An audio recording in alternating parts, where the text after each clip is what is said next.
दोस्तों, अग्निवीरों पर बड़ी अपडेट आई। हाँ जी दोस्तों, अग्निपथ योजना पर एक और नियम लागू कर दिया गया है।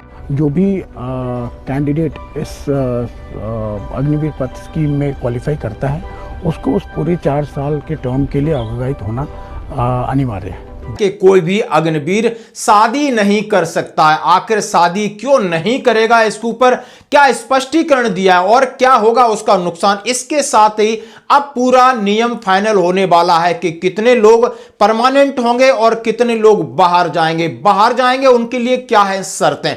आइए इसके ऊपर पूरा विश्लेषण करते हैं, जहां पर भारत सरकार अग्निपथ स्कीम को मजबूत करना चाहती है, स्थायी करना चाहती है, सेना का एक हिस्सा बनाना चाहती है और वहीं पर विपक्ष से खत्म करना चाहता है। और तीसरी बात है कि सेना के बड़े अधिकारी असमंजस में हैं। वो अपनी रिपोर्ट किस तरह दे रहे हैं आप समझ सकते हो। ऑपरेशन सिंदूर के बात हो या अन्य तमाम चीजों को लेकर उनके हाथ में वो चीजें नहीं है। वो चाहते हैं कि इनका कैडर और बढ़ाया जाए, उनके लिए और वेतन हो, उनके लिए छुट्टी हो, उनके लिए सुविधाएं हो, उनके लिए सम्मान हो, लेकिन उनकी नहीं कोई सुनेगा। यानी सरकार का ये थोपा गया, बिल्कुल मनमानी से थोपा गया एक निर्णय है और जो कि अब सेना भुगत रही है। इसको मैं सीधी तौर पे कहूं, क्योंकि हमारे किसी भी जनरल ने, रिटायर्ड जनरल ने इस योजना की प्रशंसा नहीं की। कहते हैं इसको पायलट प्रोजेक्ट के तौर पर देखना चाहिए था, लेकिन आप देख सकते हो कि सरकार पेंशन के बोझ को कम करने के लिए अब सेना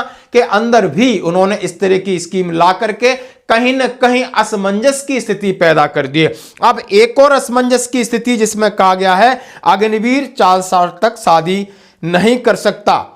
अग्निवीर सैनिकों ने शादी की तो स्थायी नहीं हो पाएंगे। अब बहुत सारे कमेंट्स आ रहे हैं, अब इनको आपने वेतन कम दे दिया है, आपने छुट्टी कम दे दी है, इनका कार्यकाल कम दे दिया है, अब इनकी शादी भी नहीं करेंगे तो क्या साधु हो जाएं, महात्मा हो जाएं, यानी फौज छोड़ने के बाद क्या करेंगे।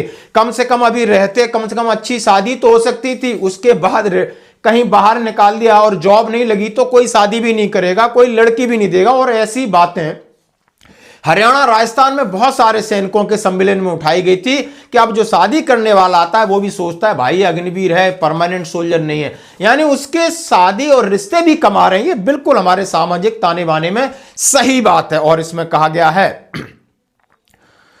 इस साल अग्निवीरों के पहले बैच का सेवा काल खत्म हो रहा है, हजारों अग्निवीर बाहर हो जाएंगे, उसके बाद उनमें से 25% को वापस सेना में लिया जाएगा या और कोई बदला होगा।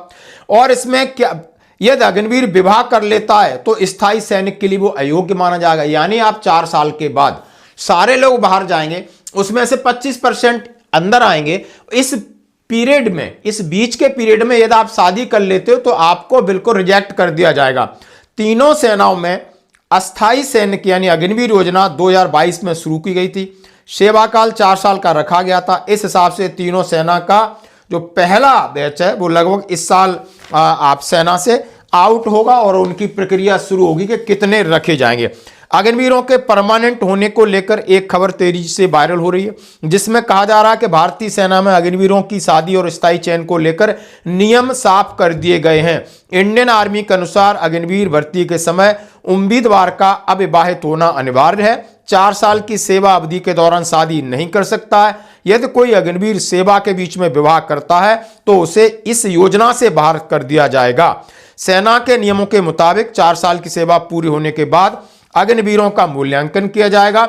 इस प्रक्रिया में उनका प्रदर्शन, अनुशासन, मेडिकल फिटनेस, फिजिकल फिटनेस, लिखित परीक्षा का आधार बनाया जाएगा। मूल्यांकन के बाद केवल 25% अग्निवीरों को स्थायी सैनिक रूप में सेना में शामिल किया जाएगा, अभी तक कहना है। सेना का कहना है कि नियम प्रशिक्षण, ऑपरेशन तैयारी को ध्यान में रखकर बनाए गए हैं। यह भी कहा गया है कि बाहर होने के बाद भी अग्निवीर तब तक शादी नहीं कर सकता जब तक वह परमानेंट होने का पूरा प्रोसेस नहीं कर लेता है। यदि वो शादी करता है तो रेगुलर कैडर के लिए अप्लाई नहीं कर सकता है। अग्निवीर ये गलती की तो नहीं होंगे परमानेंट। अब आप ये देख सकते हो कि ये अग्निवीरों के ऊपर खबर है। हाँ जी दोस्तों, जैसा कि अग्निवीर भारतीय सेना के एक मजबूत हिस्सा है, एक सोल्जर है और उसी इलाके से उसी फौजियों के बच्चे आ रहे हैं।